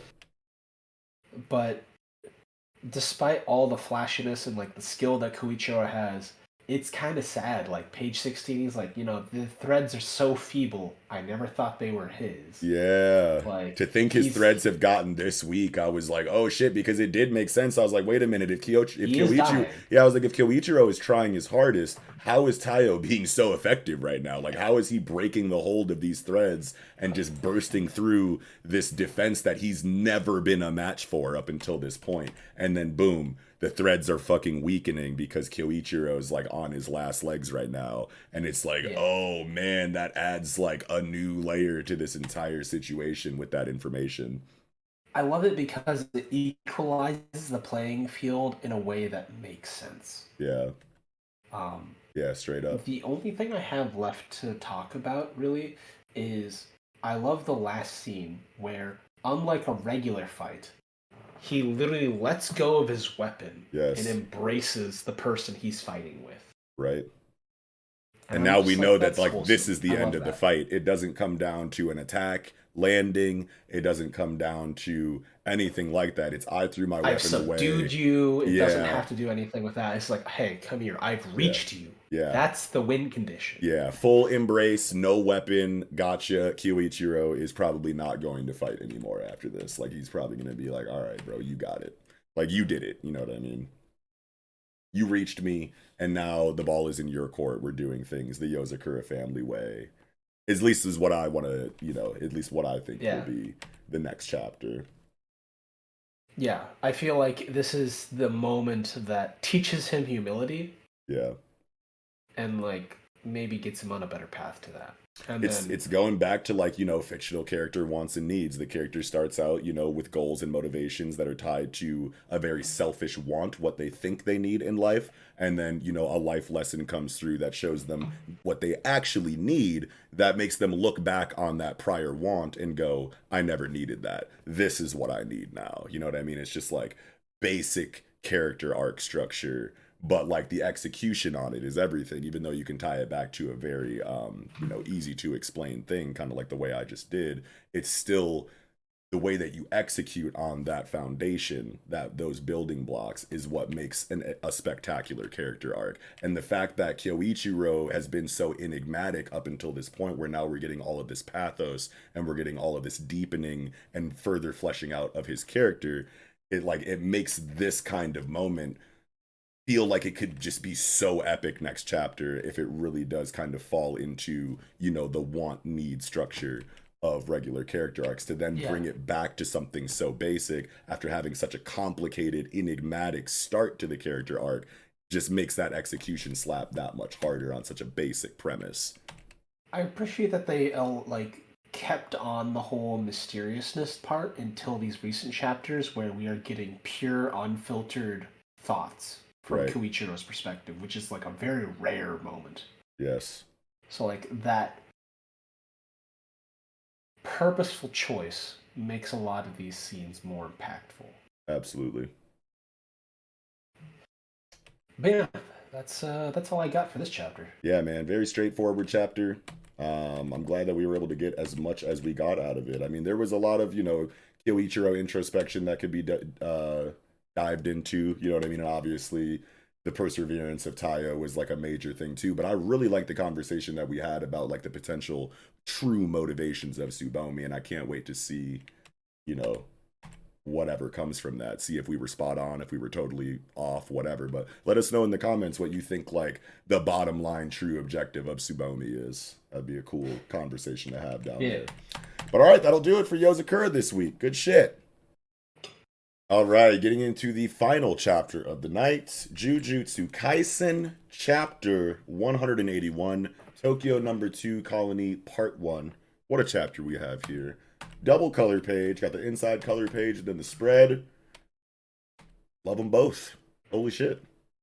The part that I thought was like immediately interesting to me in these color pages. So the one thing I thought was really interesting is like the tiling for the table for Ooh, the thing is splotchy, similar to the color, like the drops of blood, that like blood splatter pattern that the colony game started with. The colony game started with. Sure. So I like a little of like, no matter where you are, there's still a touch of this and that. Yeah. I originally just looked at it and was like, oh, okay, that's pretty cool detail on the formica, you know, or the granite or whatever this table is like made of. I definitely didn't draw a connection there, but that's really cool. It reminded me of that. Yeah. And then on the next page, if like I love Uro and Uro's so hot. Ryo's art, dude. Their art, both of them are just like handsome as shit. Yeah. Hello, sweet pea. Oh, kitty baby, dude. I love how like Uro's got this like Left Eye Lopez, almost like TLC, like Salt and Pepper, like kind of like outfit on. You know what I'm saying? It's dude, very, I love like, her outfit. Yeah, like, she looks so much. Like it's crazy that like. Her character design initially was just so like provocative, but in a way like that wasn't emphasized at all. Yeah. But like I love her like casual wear. Yeah, very very early 2000s R&B singer or group kind of fashion aesthetic to me. I'm about it. Yeah. Very like Shakira hips don't lie kind of type shit. Yeah, and I'm just like, be still my heart. Yeah, and then Ishigori with the bomber jacket and like the chain, you know what I'm saying, with like the baggy, you know, pants and shit. Like, very, I need a new fit. I found my aesthetic right there. There you go. Hey, I could see you rocking this, no cap. And he's even got like the hair down and shit. You know what I'm saying? So I see you in Ishigori right now. So the mural in the background, the painting. Yeah. If you squint at it, it looks like the cursed dolls that they had, like the cursed babies, like the Blood Brothers. Oh, like the cursed womb, like death shrunken heads. Yeah, the death. It looks paintings. like shrunken heads. Yeah. It looks like the death paintings. Oh wow. Bit. And I was like, ooh, because like I look at it, I could see like the furrowed brow, the like withered eye sockets, a little the bit sewn mouths, and it's just like, is that a death painting? It seems like a death painting. Wouldn't put it past Gege to put like some kind of like message in this like very background, you know, or very easy to, you know, kind of overlook background. You know what I'm saying? Like Gege likes to put little visual details, you know, like in certain spots. Like it took forever for everybody to realize that, like in that one cover where Jogo is shoving all of the cursed fingers down Yuji's throat in the Shibuya incident arc, there was that cover that like has his hand over Yuji's mouth with Yuji's, you know, head tilted back while he's feeding it to him, and like in the texture like design on his outfit in the screen like in the screen tones there were just finger silhouettes all in his core. It took it took people forever to like notice shit like that, you know what I'm saying? So like I could totally see Gege being like, hey, look at this like blurry mess of like a mosaic painting in the background here, like totally overlook that, and then when you come back through it a second time, maybe you'll notice like the hidden message that I put in here. I feel like they totally be on that, so that's a cool spot. Yes, if that is a thing. So I want to frame the next page 4. Mm-hmm. So I think that this is Sukuna talking page about 5. Stuff. Yeah, page 5. Yep. So I think that it is Sukuna talking to the Uro of the past. Like these are both Sukuna and Uro having a conversation in the past where he's talking down to Uro saying, you're living like, because Uro is talking about how like I've always done what I needed to do. I live for others. I wasn't given a name until I was given a name just to die, to be executed for the sins of my group. Right. And I feel like Sukuna is telling her, is like, you're reaching your limit. You need to disregard everything like a calamity. And then Uro's remembering that, and Ishigori on page 6 is saying you're too soft to Kotsu. And then panel below, Uro said the same thing. And so I think that's the framing of how I want to understand Oh, sure. I totally these didn't even think pages. of that possibility at all. I mean, like the fact that Yuta is literally seems to be reacting to what's said in the superimposed like, dialogue that we get, in on page 5. I thought that this entire time was just the conversation with Ishigori and Yuta only just now started responding on page 6. I thought that this was like an Ishigori monologue that just so happened to be relevant to Uro as well as Yuta. So I see it as a conversation between Yuta and Ishigori that it just so happens to be referencing Uro and Sukuna technically. Yeah, But I I, yeah, I viewed it as Sukuna talking to Uro, and yeah. then that influencing what she said off screen to Mm. Akotsu. Sure, sure. Let us know in Um, the comments what interpretation you guys are fucking with there. I like the Back your idea that I horse. like the idea of what you're talking about right now. I just hadn't considered it at all. And I still think that it makes more sense that Yuta and Ishigori are having a conversation. But you always have such a really cool perspective on things. And a lot of the times it ends up being like what you said, even though it was like off the wall, like odd man outtake, you know what I mean? So like I'm here for it if that's what's going on here. But I Because wanted to, I feel, yeah. because like Sakuna has always talked about like surpassing the limits of a curse. Mhm. He's like, oh, you're just a cursed spirit. Oh, you're a cursed spirit, but you don't know what cursed power is, Right, kind right, of thing. He talks about limits. He talks about surpassing things. Sakuna himself was described as a calamity, right. so like it made sense for me that way. Plus, like Ishigori's dialogue Hmm. doesn't really kind of encapsulate that kind of vocabulary and delivery. Yeah, So I no, was I like, it feel could that. be him. It could be him. Yeah, I But like like it that. just didn't quite sit with me right. Yeah, no, that's really fucking cool. I want to talk Um about the difference in translation here real quick though, because there's actually like quite a big difference in a couple like really important points of dialogue from the fan scan to the Please do. official. I actually avoided any spoilers Oh, for right. this Okay. week. Okay. Yeah. Well, yeah, in the fan translation, like just on this Sakuna page, for example, in the official it says you're reaching your limit. I've seen it. What surpasses the horizons of sorcerers, cursed spirits, and strong fighters is overwhelming aggression that disregards all else like a calamity. But then if you go to the fan translation, it says you're the one who will reach your limit. I've seen it all before. Sorcerers, cursed spirits, it doesn't matter. The only ones who are able to transcend beyond being merely strong are those with an overwhelming sense of self and a complete disregard for others, natural disasters. And like the different point that I kind of wanted to focus on was this first dialogue bubble on the Sukuna panel. Because on the official it says overwhelming aggression, and in the fan translation it says are those with an overwhelming sense of self. And I feel like I prefer the Ah. TCB translation to the official because I feel like it goes more in line with like a lot of the like the reverse Buddhist kind of like Yeah. dialogue and concepts and angles that Gege Akutami has been taking in this series with characters like Sukuna and Toji and Gojo. There's always It's like a more eloquent. Buddhist, yeah, like a very eloquent, poetic, like Buddhist link to those characters in, previous dialogue. And then in this, official translation for this chapter, it's just like I don't get that sense of self, like ego, kind Yeah. of dialogue. It's just overwhelming aggression that disregards all else like a calamity, and that's totally fine. That fits the bill with Sukuna as well. Like all of this shit makes sense in the official, no problem.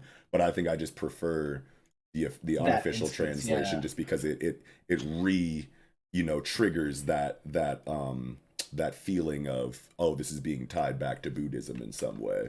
I really like that because it touches on how Uro had no sense of self, Right, right? right. She was like, I fulfilled my purpose, Yeah, but it was a purpose given to her by others, right. by her organization. So Yeah. like that's really cool, and I really appreciate it. And that Also, ties back, and that ties into the conversation on Seven, where like, he's like, hey, or Yuta's like, there's nothing I could have said to her. Whatever I'd say would lead to violence because I'm blessed. And Ishigori's like, oh, really? I don't get it. And it's like, well, like, Yuta is clearly, got more going on than Uro does. Uro has fought her whole life to feel like she means something. And then here comes this kid who's just blessed with everything.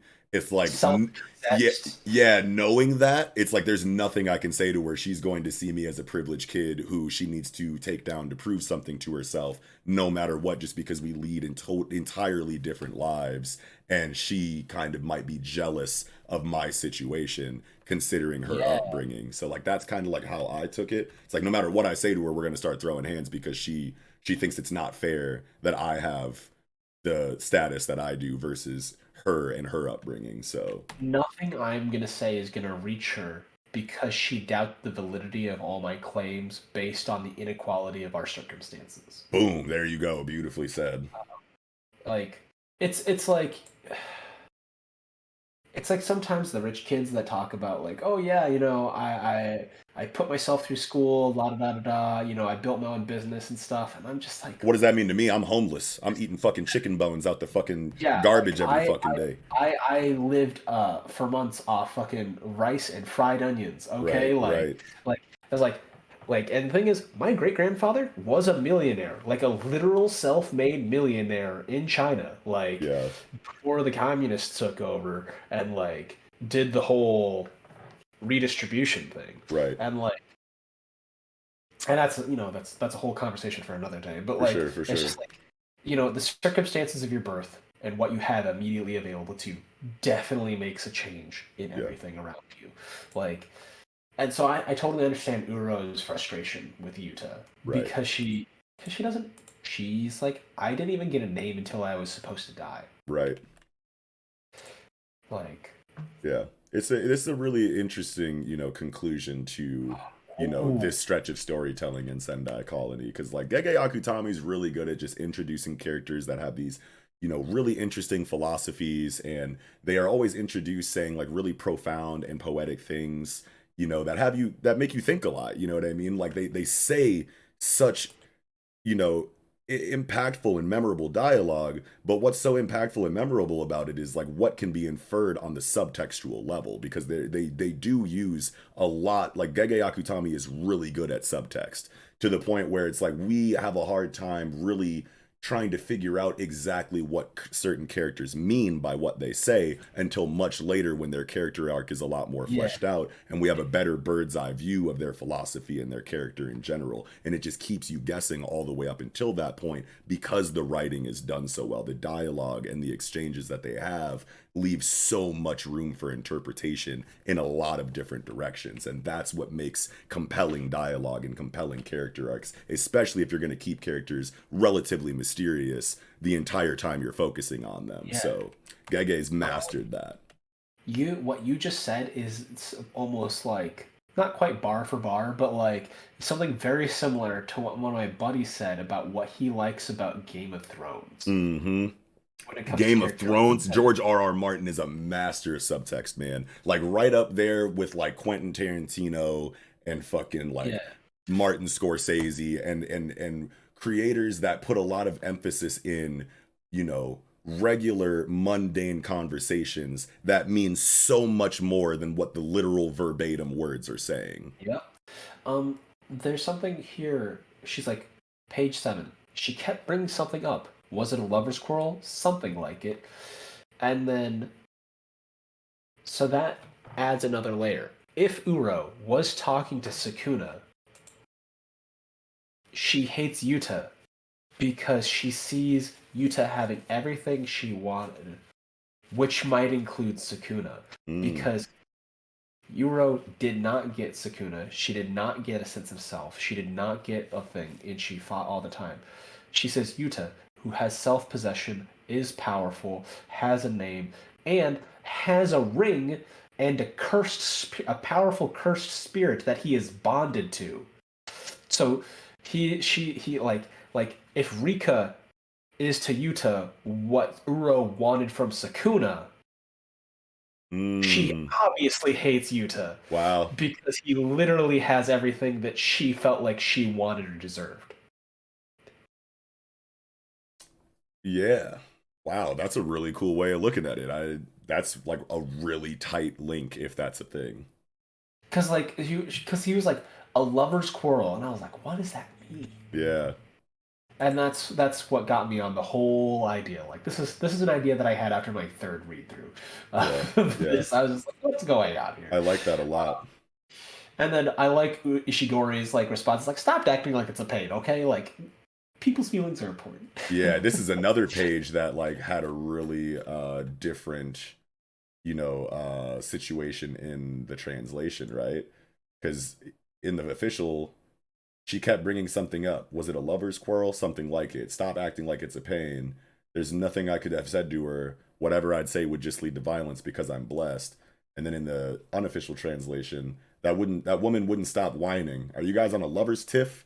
I guess you could say that. Please pay more attention to her. Anything I say will end in violence. She won't listen to me because unlike her, I'm blessed. So it's like not that as big of a difference to me as like the Sukuna comparison page. But like Yeah. but like I don't know. There's something that just feels a little bit more intimate and thoughtful when you say please pay more attention to her rather than Yeah. stop acting like it's a pain. Or it's like, I like the idea of Ishigori. It's like, yeah, I tried to kill you, but like, be considerate of other people's feelings. Right, That yeah. kind of thing. Like, I may have tried to kill you, but like, Right. come on, Right. have some standards. Yeah. I do. This does confirm the idea, like just like the Ayashimon chapter, this confirms the idea of co-current storylines. Yeah. Next page on page 8, we get the Doki Doki assistant. Kogane. Yeah, there we go. I never remember the name of that thing. Yeah, But it's I Doki got Doki you. Kagane, and it's like you could transfer points, and he's like, "Great, I don't actually have to kill you. Fantastic." Yeah. And it's cool because it's like, okay, due to point transfer from Takako Uro and Ryu Ishigori, Yuta Okotsu now has 200 points. And it's like, okay, so we spent a lot of time talking about Uro and Yuta, even though Uro isn't really in the chapter at all. But then, like, we get this line of dialogue in the narration that says he got Uro's points from her. So it's She like, still acknowledged him. it's like, why wouldn't you like show that conversation? So I think that we'll be like back to this point in time, like later to like actually show the conversation that Yuta has with Uro because like I want to assume it's a lot more than just hey I beat you, give me your points, okay, here you go. Like no, it's got to be way more than that. Why wouldn't Gege show that? There's got to be a reason why. So I feel like we'll be back to Yuta and Uro later, which I'm like really excited for. But I just felt that was like so weird. I was like, okay, so we spent this whole chapter with wrapping up Yuta and Ishigori. The whole time Ishigori is referencing Uro. Uro's not in the chapter, and then it just ends with Uro gave this motherfucker her points. No, I'm trying to see that exchange. What the hell? There's got to be a reason why we have to be going back to that at some point. Saving that baby for a flashback. Yeah. But it's really cool to see Miwa. You know what I'm saying? Anyway, be grateful to my comrade. Yeah. So it's like, oh, this is another huge difference, right? Actually, before we go into Miwa, right? Oh, I see. Without that rule, you'd have killed us. Maybe. Anyway, be grateful to my comrade, right? And then after that, it shows Miwa. So in the official, it makes you think he's maybe talking about Miwa. I don't know. But then in the unofficial, you know, he's like, so that's how it is. If it wasn't for this, you would have killed us both, huh? And he's like, would I? And then the next page is, you should thank my friends for that. And it's like, that's way different than you should be grateful to my comrade. Yeah, in one translation, it's implying multiple people. And then in the official translation, it's implying one person. So it's Yeah. like that's kind of a big difference. Is the one person he's referencing the person that implemented the rule, and he's just saying like, well, one rule was implemented, and I don't know who, but I know somebody did. But I Yeah, like the friends, translation idea because like it just makes sense and it feels more fitting with Yuta right. being a lonely boy. Yeah, it's like we'll never know the answer. Like what I have killed you, what I not of, I don't know. But at the end of the day, you can thank my friends for introducing this rule that allows me An option to out. not have to kill you to get points. Right? Just be thankful to them because who knows? Like I think that is him like confirming to Ishigori, if this rule wasn't a thing, you would have smoked us. And it's like, and he wanted to, act like it was ambiguous, like, would I, wouldn't I have? I don't know. But it's like, no, thank my friends, because if they didn't make this rule, you'd be fucking dead right now. It's like I would have been beat up torn up about it, Yeah. but I Yeah. probably would have done it. Right, right. And the thing is, I feel like in this translation, they're like talking, it's like, be thankful, my comrade. But we know it's not Miwa. Like, we, the Yeah. readers, know that wasn't Miwa that started the reason.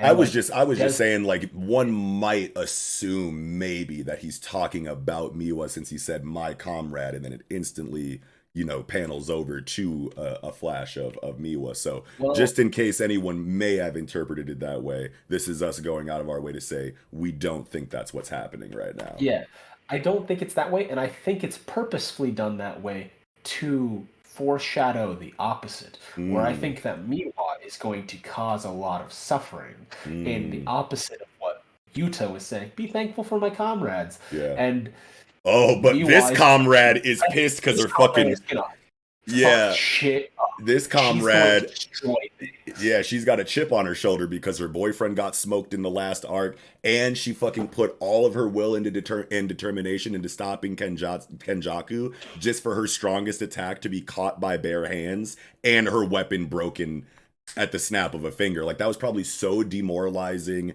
and so like just soul shredding for Miwa to come out of the death of Kokichi into a newfound, vigor and determination to accomplish this goal, just to have that snuffed out effortlessly by Kenjaku. She's on go time The in this fact that colony, she's bro. in the culling game Yeah. means that she has resolved herself again, Yeah. and she is not fucking Yeah, she's around. like, I gotta let all this out. Fuck you talking about. No, Everything is fucked, and y'all are all gonna suffer because I'm pissed.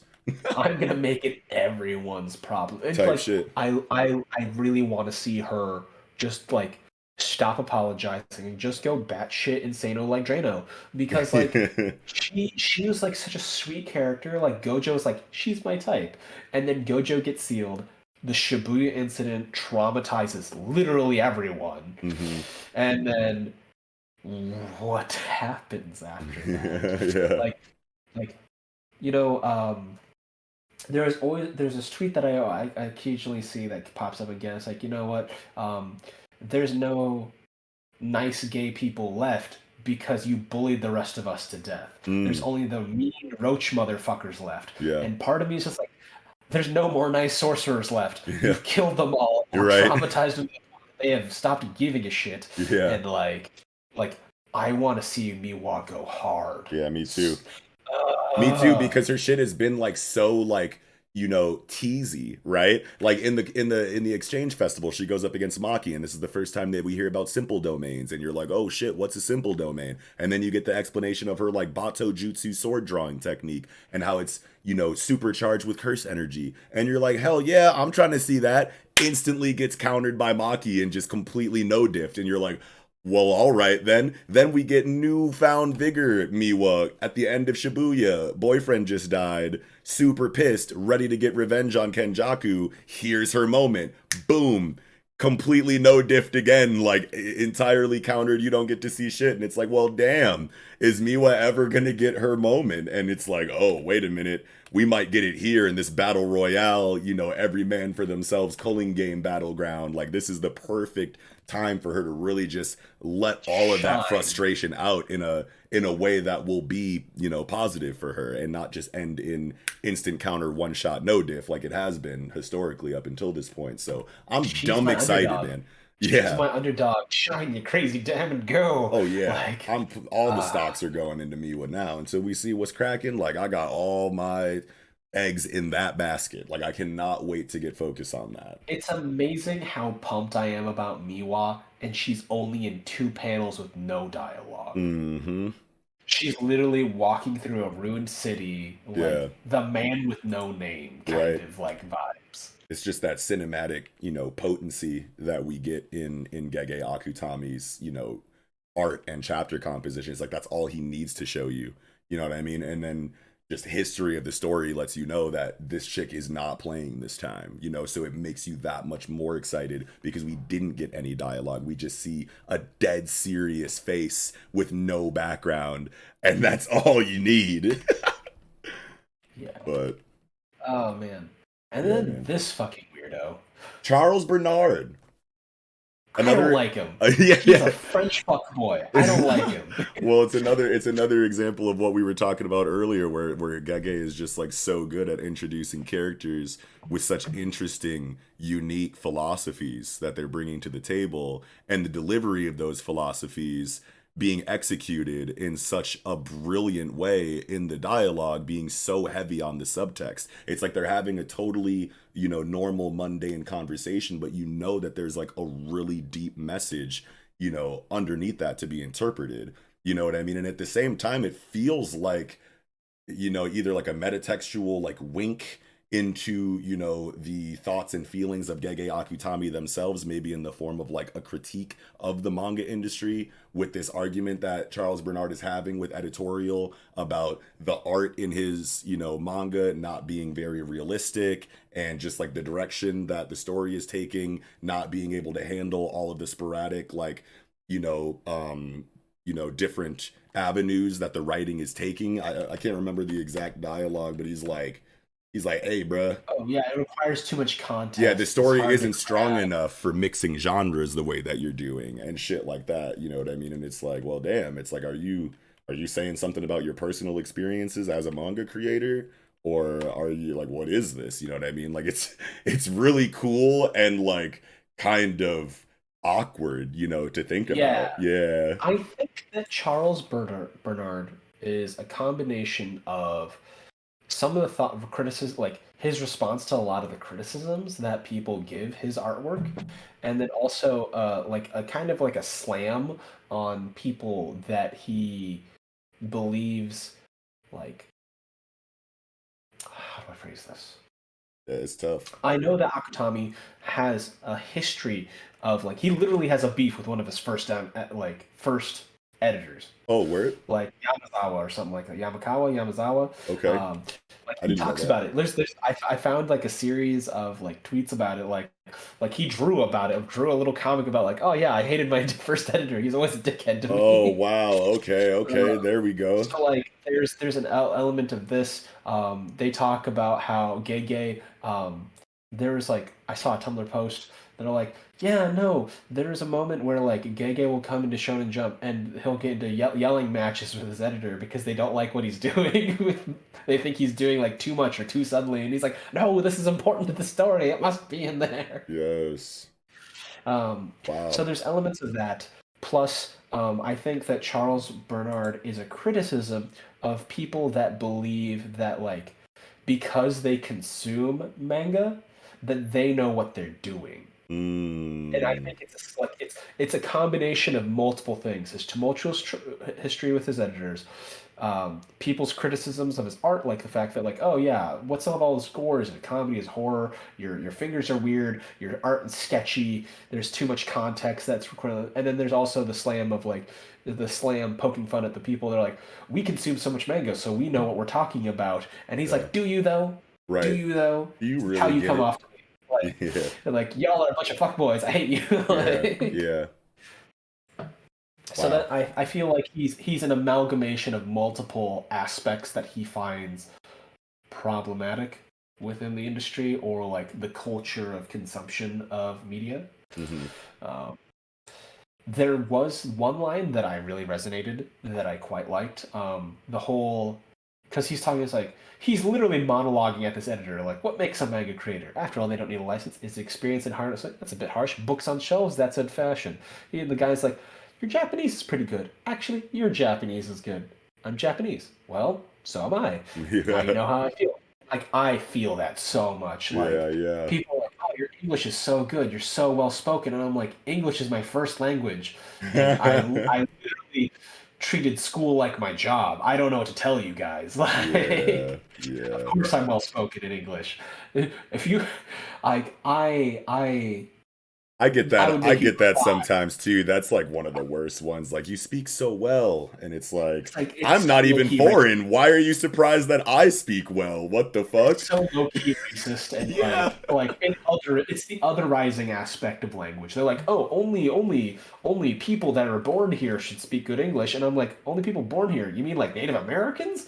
Like, yeah, get out of here, son. Yeah, your Cherokee's garbage, bro. Like, geez, Yo. James. Like, Thanks, James. yeah, you know what I mean? Like, Yeah, there's a lot to unpack in there, but I did like that line. But yeah. like, Bernard just comes off to me as an amalgamation of a lot of critiques. Yeah, for sure. And that's like what's so cool about where we're at in Jujutsu Kaisen right now. It's like the beginning of the series. I never thought that we would be introduced to characters like Charles Bernard or He's so Higuruma. strange.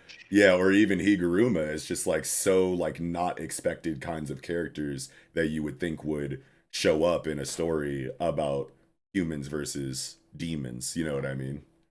I like the theme though that Charles Bernard is part of an ongoing theme. Right. And how are we defined by our profession? How are we Mm, defined by what we do?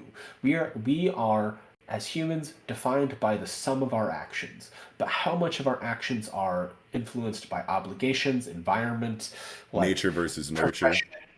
profession the Hmm. choice of profession or the professions that are forced upon us like uro, Hmm. you know, so like I like that ongoing theme. So like Higuruma is a great example. Nanami was a fantastic example of like a day worker, Yeah. you know.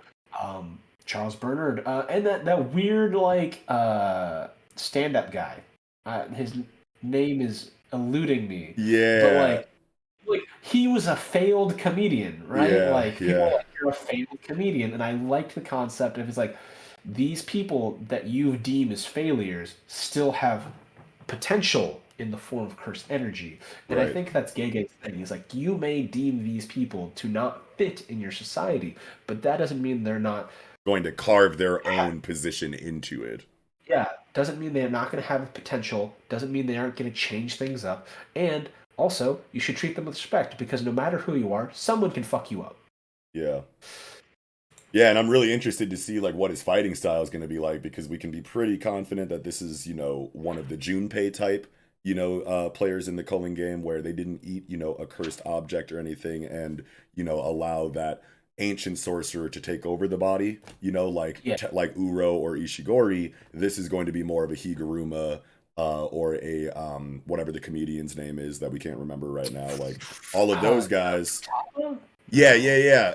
Is Takaba. it? Yeah, Takaba. Yeah, yeah, yeah. Ah, Nice. Takaba. Nice. I'm pretty sure that is what it is. So like Takaba the comedian obviously has a curse technique that goes into comedy. Higuruma obviously has a curse technique that goes into judiciary like law attorney, defense attorney type shit, Yeah. whatever. I don't know why I'm like struggling with words right there. And then this dude is obviously a mangaka, so it's like how Or an is that aspiring manga. aspiring mangaka, whatever, like how is that, ability going to manifest? I'm like so interested Ooh. Yeah, because in it's going to be like a modern sorcerer. He's definitely a yeah, modern sorcerer. He's right, talking about yeah, how he was raised in Japan. He's, his parents were immigrants or something like that. yeah, And yeah. then like is his power going to be tropes, like literally just tropes? Oh, you nearly defeated me, but now I'm 10 times stronger, you Oh know. man, uh Zenkai you boost. you thought I was dead, but plot twist. Is his power plot armor? He has to like Yo. narrate, like he has to keep up a narration. He has to like monologue the entire time he's fighting Oh to man. like maintain his ability. And if Hikari like throws off his mojo, he's like, and he stutters and writes like monologues himself into a corner, and then Hikari just owns his shit. Oh Like I yeah, don't like know. he accidentally like, writes a plot hole or something and then like that is like the point that Hakari can exploit or something. Yeah. I feel like that's kind of the vibe I'm getting for, because I don't think he's gonna be like that My Hero guy, the onomatopoeia dude. Yeah, the Um, manga Fukudashi. yeah, Kudashi dude, yeah. So like, I Yeah, don't think he's gonna be like that. yeah. Um, but maybe I don't know. Like, Yeah, there's I definitely think there'll be a lot more depth and nuance and like rules to this manga ability versus My Hero Academia's manga character. I think he's definitely gonna have like a damage negation ability, Sure. um, because that's classic in manga. I And like also, the Hakari idea. is a Oh, Hakari's what? Hakari's a bruiser. Yeah, like a bruiser Like type. he's a Yeah, scrapper. yeah, His powers shred people. yeah. He'll just He run up on owns you people and physically. yeah, with So an like I imagine onslaught. that Yeah. to be a good like counter Yeah, that'd be to tight. these. I like your idea that he would like give himself plot armor, you know what I mean? Or that his power is just like, tropes, you know what I mean? I think that either of those or both, would be really cool to see. But I just know that Gege's like creativity is going to be through the roof when it comes to this dude's curse technique and fighting style. So I'm like more excited to see what this dude has than like Hakari. You know what I mean? We haven't gotten like a Dude, proper I'm breakdown of excited for like Hakari. yeah, we haven't got a proper breakdown of Hakari's technique or how it works. We kind of saw him fight Yuji and saw that he had something about like conjuring doors or like, telekinetically, controlling doors when he was fighting like, Yuji or whatever. But like, who Ooh, knows what it actually is? But like, we that's know it's gonna be gonna be so tight. cool. Yeah, we know he's gonna show out. But like, the wild card is Charles Bernard. Like, I'm so much more interested to see what he can So many do. doors on a Ferris wheel. I'm Yeah, excited for the choreography in that. Like yeah, that just seems like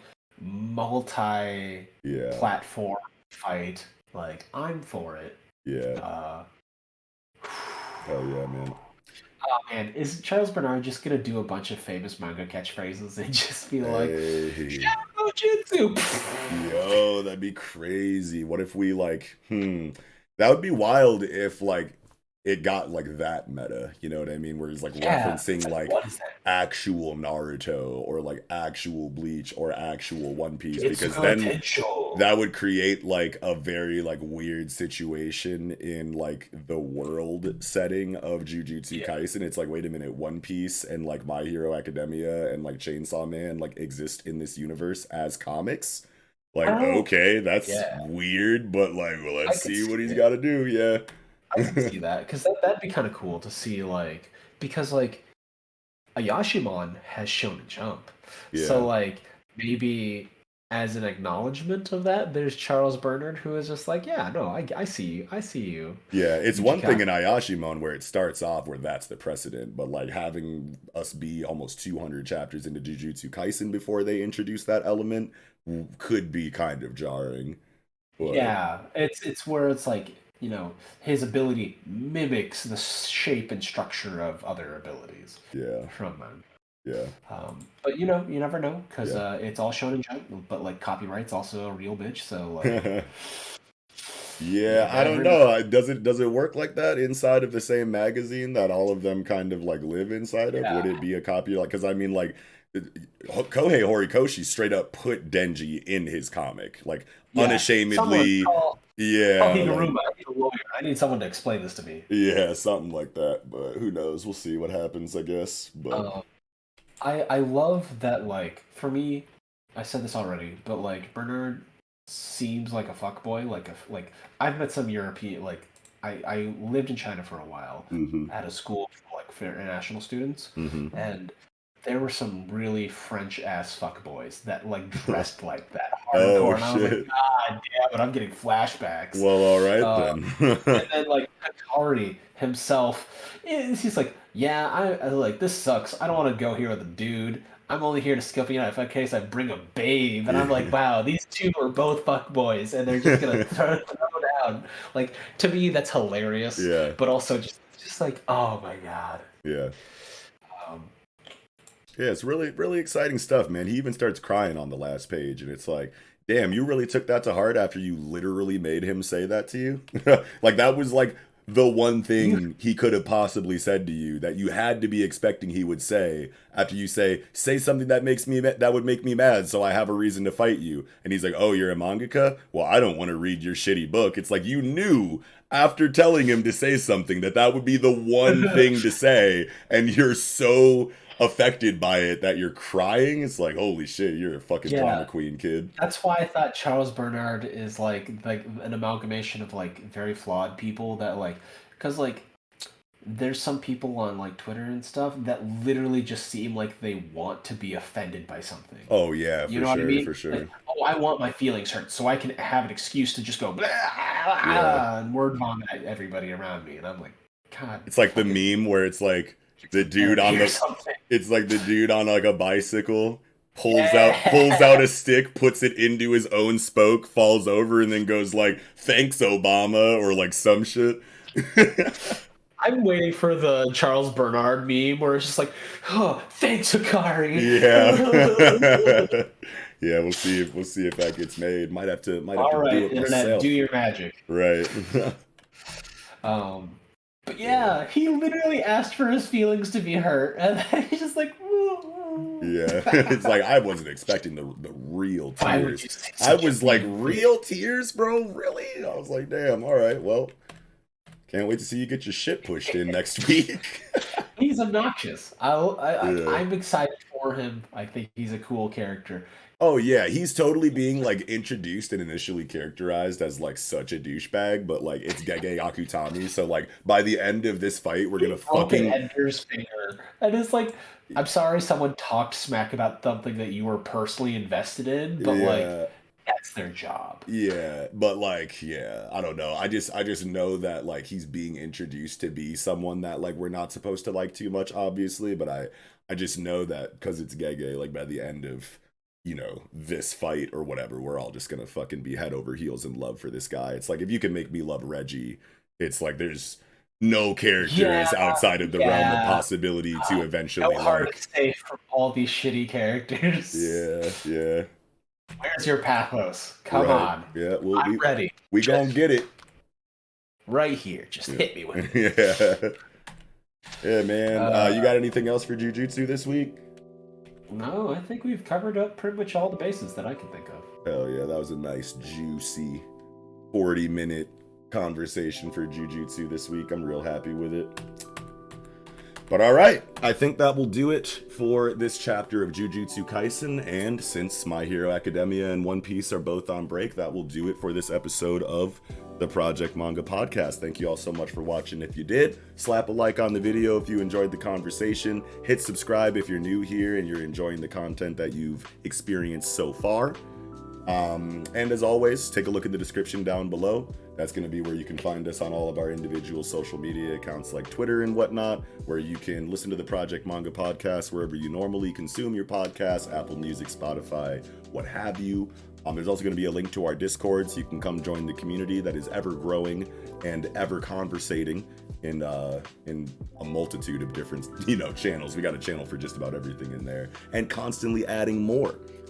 There's also ways to further support what we do by checking out our Patreon. That's going to have multiple tiers that'll let you have things like early access to content, additional manga reviews, what have you.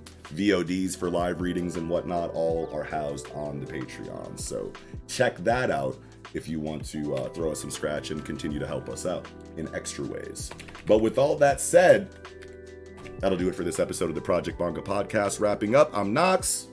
And I'm Mellow Yes. Catch y'all next time. Cheers.